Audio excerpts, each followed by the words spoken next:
Welcome to a brand new video for YouTubesies. We are in the wonderful city of New Albin, Iowa. We've got my brother Ben, we got my buddy Taylor, and we are going on what they call the TMAT, the Trans-Minnesota Adventure Trail, which is a route that takes you from the Iowa-Minnesota border to the Canadian border of Minnesota up there in International Falls. And it's a route that is intended to be, taken by motorcycle across Minnesota on as many dirt roads or trails as possible. And we are going to do that today. We realize there's not a lot of great content out there on the internet for this. It's probably saying something because nobody actually cares, but we are going to do it, and we're going to do it well. So we have 3 bikes. We're 3 men. We're going on a big adventure, and we're going to get all the way to the Canadian border. Hopefully our goal is in 2 nights, 3 days of traveling. Let me walk you through the bikes quick and the team. We've got Taylor, what's up? He's got the 2018 Honda CRF 250F L Rally Edition. It's a long one. This bike looks really, really good. Black wheels, gold forks. I don't like this so much, like Spaceman, but it's a good looking bike overall, and it's the right bike for the job. Here's Team Ben. Yo. Ben has a 2000 Kawasaki KLR 250. Also the right bike for the job. A very good ride, soft seat. And then there's me. Okay, so this is the wrong bike for this job. This is a pit bike. It is not road legal. It is not comfortable. It is not a lot of things, but this is what we have for the journey for me. But I've made a few modifications like light, mirror. I got a little rear light that will probably break in a half an hour, and a few other things to make it at least possible. So either that's gonna break or I'm gonna break. Ready to go? Ready to go? Ready to go. Ready to go? All right, let's go. Hey Ben, quick walk me through the map thing you set up.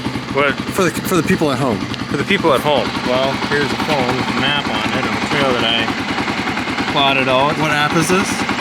Detect. Motorcycle guiding app. So this should give us turn by turn. It'll give us turn by turn. You can make a GPX online, and you can import it into the app, and it'll do turn by turn. So that's what we're using to navigate this route. The route is online. If you Google TMAT map, you'll find it, but what we found was it wasn't great for navigating on a phone, so we redid the map on this app, which was really good. So, all right, YouTube, this is for you. I'm gonna die. All right, we are rolling here. We got Ben on the Kawasaki. This is the first start of the dirt. Let's go!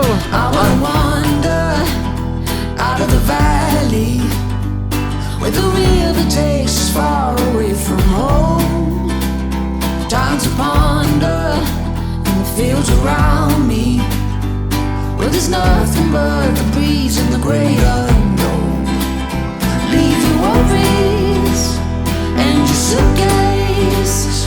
All you don't need, nothing but you. So don't throw your hopes, start on wishing well.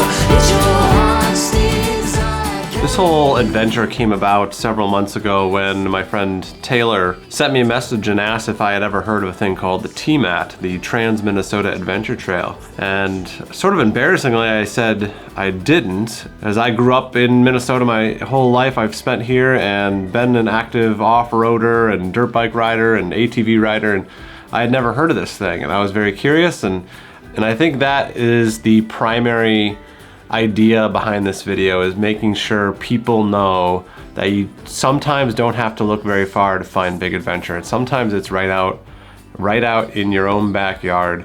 So even though I didn't have maybe the best bike for the job, I agreed to do it, and I got my brother involved, and Taylor got his bike ready to rock, and we set out for an adventure. Worries and your suitcase. All you don't need, nothing but you.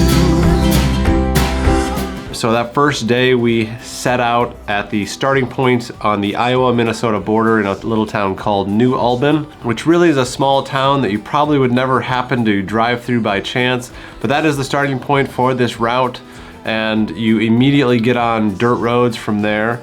Our goal on the first day was really to get at least north of the Twin Cities area, because the Twin Cities is actually quite close to the eastern border of Minnesota up against Wisconsin. There's a lot of condensed roads there and congestion, and there are no dirt roads there, so everything's paved, and we wanted to get north of that so we would be free of that for a full day of riding ahead without issue on all the dirt roads north of there.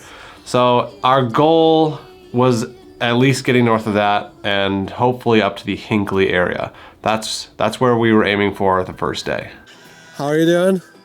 Oh, perfect. We've made it like 16 miles. I feel even better than when we started. We've done more than 16 by now, right? 25? All right, so what do you think about these roads?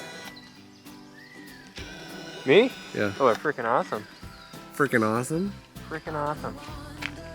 Well, my butt's a little sore. We've made it, yeah, maybe 25 miles, maybe 27 miles. Nice. Only 715 miles. Oh, it's not that many. Hey, like we've made it a quarter of 100 miles, and that wasn't the worst. So we gotta attach a tow rope to you, Josh.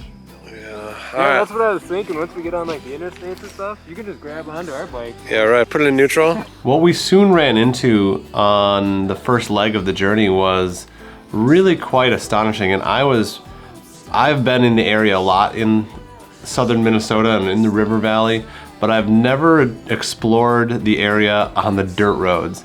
My exploration has usually been limited to paved roads on different car drives I've done over the years, but never on the dirt roads. And I was very surprised to learn that some of the most beautiful and most fun roads in southern Minnesota happen to be on gravel.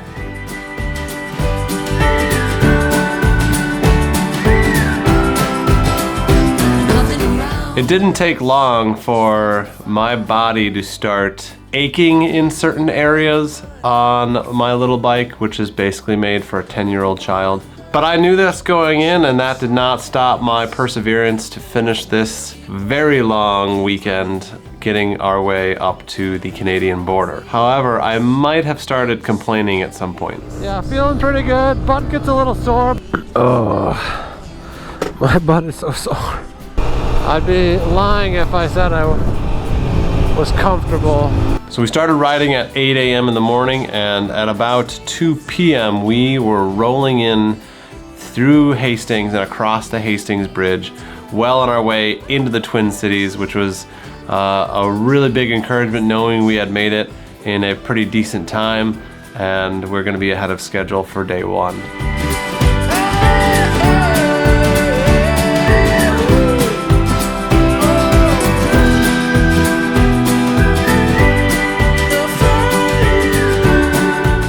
So we are north of the Twin Cities now. We are feeling pretty good with the exception of my tushy. My butt is so sore. And we are storming north with our new goal of getting to Hinckley, Minnesota.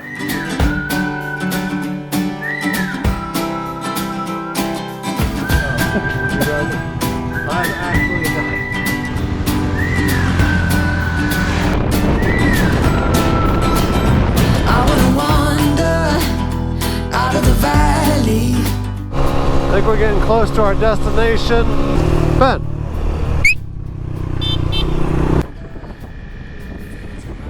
So we had done it. We got to the end of day one. We made it to Hinckley, Minnesota, which was just under 300 miles of driving on my little bike. I was quite sore, but we had done it, and it was time for a good night's rest. All right, boys, where are we? We're at the Grand Casino in Hinckley after 275-ish miles on day one. All right, how did everyone's bikes fare? Great. No issues? No issues? No issues. Issues. Well, let's run through it first. First, I put on that nice little brake light. That fell off. Second, my chain was like either too tight or it's so dirty. It's making a crap load of noise, so we're gonna go get some WD-40. Problem number two is this seat, which is made for a child, not a full-grown adult. So I think I'm gonna have to steal a pillow from the casino or a hotel for my bum because it is sore. Otherwise, I feel pretty good. My back's a little sore, everything else feels pretty good. Let's get a pillow, let's fix all the issues, and let's start tomorrow right now. We stayed the night at the Grand Casino Hinckley, and we ate well that night to recoup our strength for the very long, very wet, and very cold day ahead. Good morning, guys. Day two? Day two. What's up? Well, I took some hits yesterday on my tushy mostly, so I went ahead and modified my bike. It's kind of now a custom motorcycle now. Ready for this? That is a pillow I stole from in the hotel because my tushy was sore yesterday. I barely made it here. Now I got that feather soft tushy protection because we're going from here at the Hinckley Grand Casino Hotel, which smells like smoke and weed, and we are going to Ely today. Let's start day two. So the storm clouds and rain weren't exactly the best things to wake up to on day two, but I did acquire a pillow, and little did I know that was going to be my tushy's saving grace for the rest of the trip. But nonetheless, we were off. We gassed up in Hinckley and headed straight east, this famous Minnesota trail called the Gandy Dancer Trail. All right, we are off from the Grand Casino Hotel in Hinckley on day two. Freaking painful and cold. We're just heading into our first rain cloud. I'm gonna get so cold. We traveled through some bitter rain, and right now I am very wet. My booty is soaked. My pack is soaked from being on the road. We have now entered the Gandy Dancer Trail. The Gandy Dancer Trail is a off-roading trail, snowmobiling trail, whatever, that takes you from the Hinckley area straight north through the Namidji State Forest and gets us almost all the way to the Cloquet area at the tip of Lake Superior. All I know is it's a lot rougher and it's made for nice bikes, not what I have. This is very uncomfortable. And there's like these puddles that come out of nowhere and they're like a foot deep. Those guys are just plowing through. I can't do that, otherwise I'd get swallowed up like Jonah. However, along that trail, there were a lot of bumps and the road was very, very rough. And in fact, we got off it at several points and just there's a road next to the trail, which was much better than the actual trail. Today's torture vlog. We are still on the same road, heading north toward Duluth, but holy moly has it gotten rough. For various stretches, and we're talking miles here, the road was all torn up. It looks like a grader had come in at some point and done about half the job. He graded 1/2 of the road, a very rough gravel road, and left a big berm in the center of the trail, which made riding through it a big challenge, along with water levels, which were very high at the time, and there's a lot of puddles, there's lots of just difficulty that we had to get past. Home to the place I don't belong. I don't belong here. Oh frick, it's starting to rain again. Yow, yow, yow, yow, yow, yow, yow, yow, yow. Hello, there's a big rock. So off and on through this entire stretch for pretty much 8 a.m. through the entire rest of the morning, the rain was pretty steady and we weren't dressed great for the trip. We had rain gear, but it really wasn't enough. It's midsummer, I never really expected it to be that cold, but when you're wet and you're on a dirt bike and you're getting the wind blasted at you, you get cold really fast.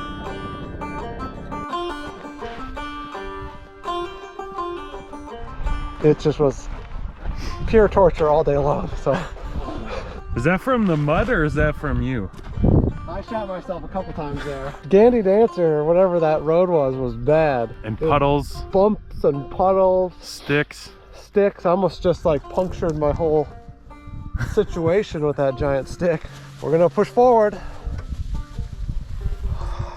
As we made our way up through Jay Cook State Park, the rain began to fall much heavier, and As we got closer to the lake, the temperature also dropped somewhere into the mid-upper 40s. Wow, this is cold. And when you're wet and it's that cold, it's hard to stay warm. And as we actually got up the hill by Spirit Mountain up to a McDonald's there along the highway, we were not in the best mood. We all have like the shivers. We're just coming up into Duluth. We're just past J. Cook State Park, but it's a steady rain, but it's cold. We gotta get some lunch and rethink life's choices here. It had been a very long day so far getting to Duluth through the rain on rough backcountry roads and trails, getting up the Gandy Dancer, through J. Cook State Park, trying to stay warm, trying to stay dry. It wasn't going our way today, and it wasn't even 1 p.m. yet. But thankfully we had made it to Duluth, and our first stop that we could find where we could warm up was the McDonald's along 35W in West Duluth. And we went in there and probably stayed there for about an hour drying out our stuff. We made it to Proctor, Minnesota. Wet and cold. Spirits are insanely low. We are miserably trying to dry out and warm up, and it's not going well.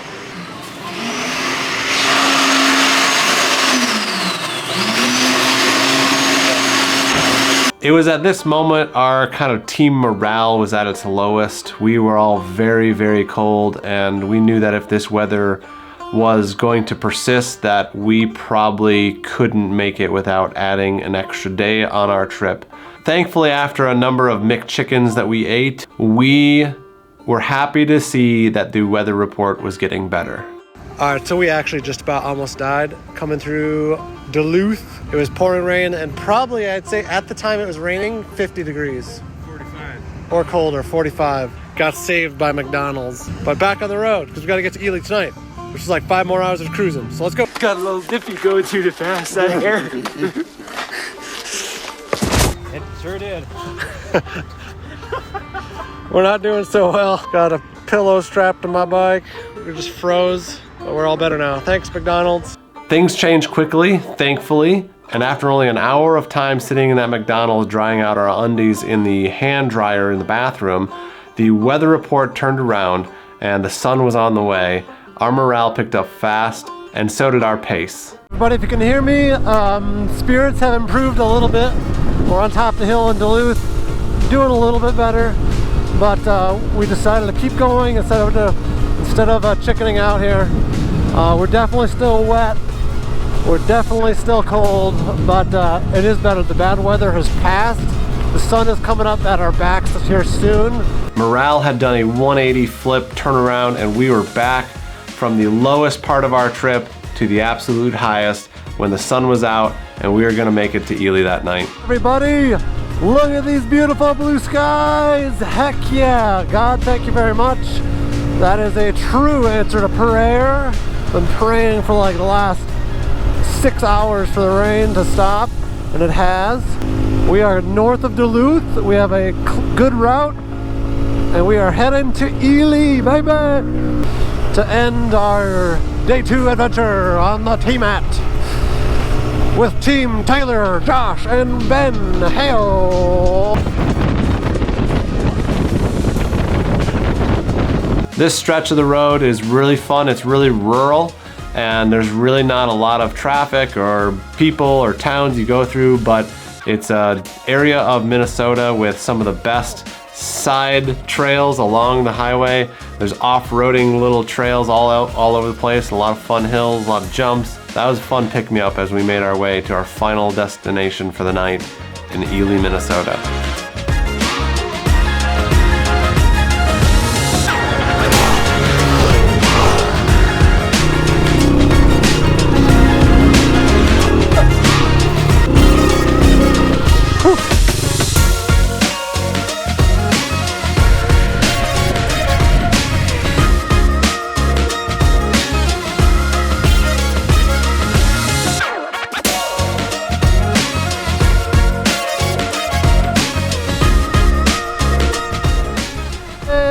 have made it to our destination for the night. End of day 2, Ely, Minnesota.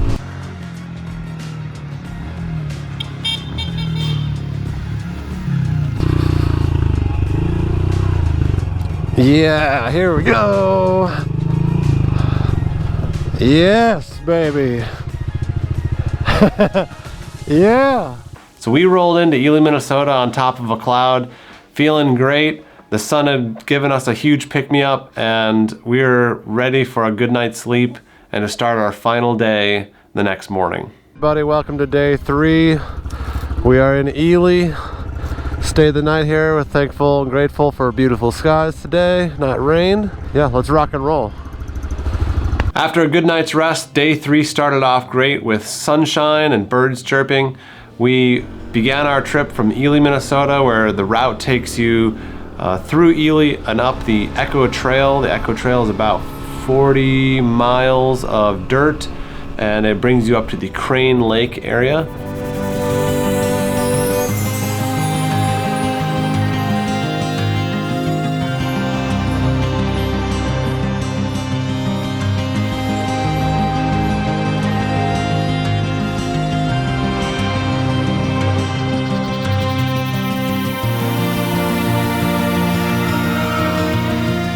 This part of Minnesota doesn't have a lot of phone service, so when we asked a few locals in the Crane Lake area which directions we had to take on our map, they helped us out, and they also suggested we stop at a really cool waterfall called Vermilion Falls, just a few miles up on our route. I'm glad he did, because this river at this point in the year was absolutely surging, and it was really cool.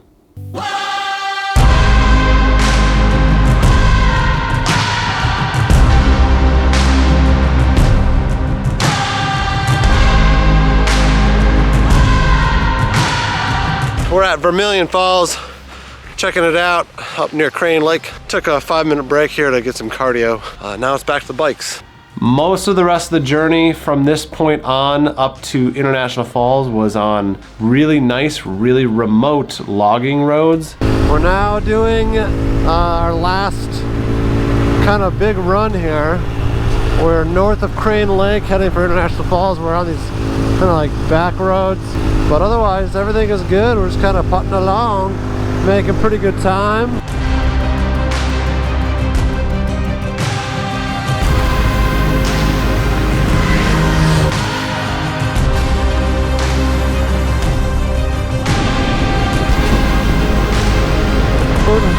Oh, hey. All right, let's go. Near the final stretch of the trail, we come out of the logging roads and actually cross Highway 53 and do another stretch of very remote roads. And as we learned, part of the route is not very well up to date because we ran into a few obstacles. Literally on our last kind of stretch of dirt, but it's gotten progressively tighter and tighter. Like I said, here we go. What's this? Ooh, hello. It's our first river crossing. Yeah. See, this is fun, but you gotta be alert, because holy cow, stuff comes up on you quick. Well, here we go, here we go, here we go. Getting...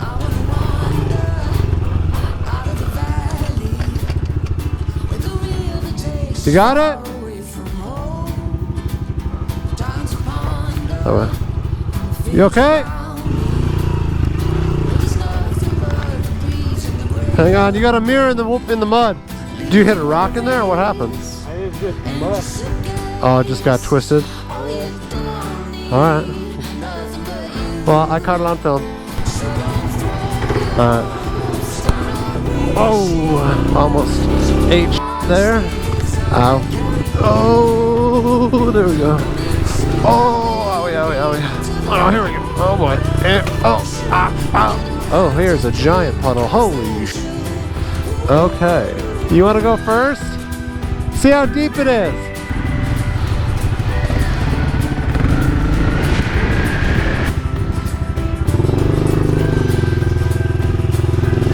Oh, okay, we're good. Oh, another giant puddle. Holy cow.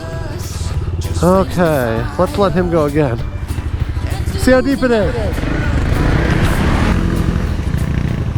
Oh! Oh boy, that's deep.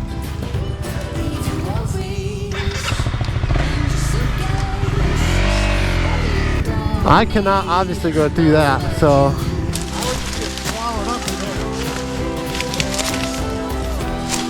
Your pillow definitely get wet. I don't want a wet pillow. Here you go. Rocket. There you go. One more.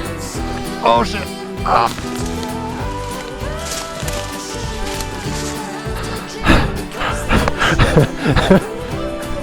You and McGregor don't know anything about this. We're doing the long way. Oh, I'd say you were a good 3 feet deep there, no? Oh yeah. Maybe 2.5?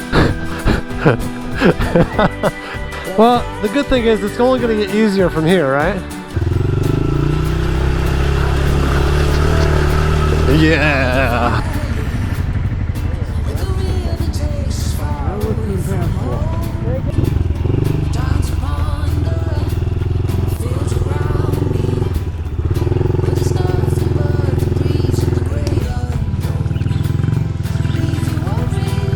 That looks dense. I'm already halfway across.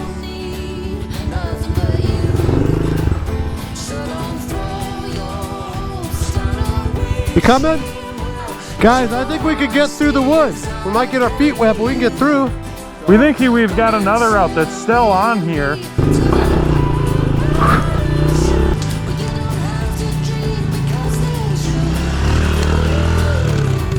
If we were all on pit bikes, we could have made it.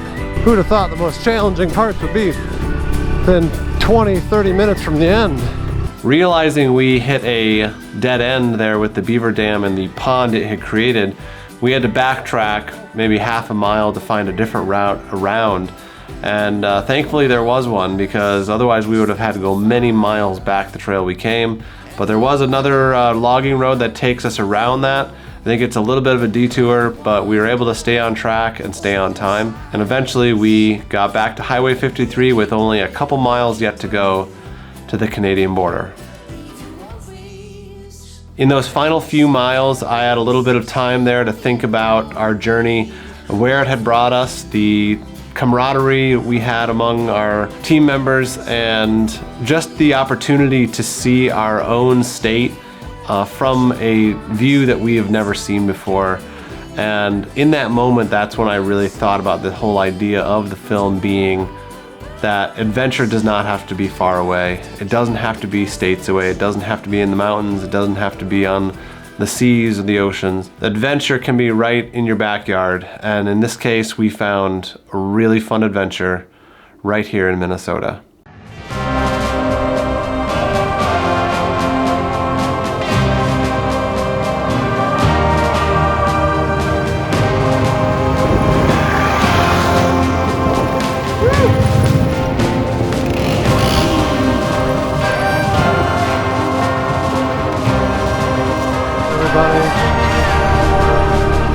We have made it to International Falls, Canada. That is Canada. We had done it. We drove our little bikes from the Iowa border to the Canadian border, all the way across Minnesota from south to north, which is just over 670 miles of back road riding through a variety of terrain and challenging weather. This really was a grand adventure that we found in our own backyard. All right, we have made it to Canada. High five. High five. Yes, all right, that was a very long 3 days, but it's 1 p.m. today, right now, and this is day 3. So we've done pretty good. We sought out to answer so many of your burning questions. Primary one is, can you drive a pit bike from the bottom of Minnesota at the Iowa border to the Canadian border at the top of Minnesota? The answer, of course, is you bet your ass you can. No, you got the ibuprofen.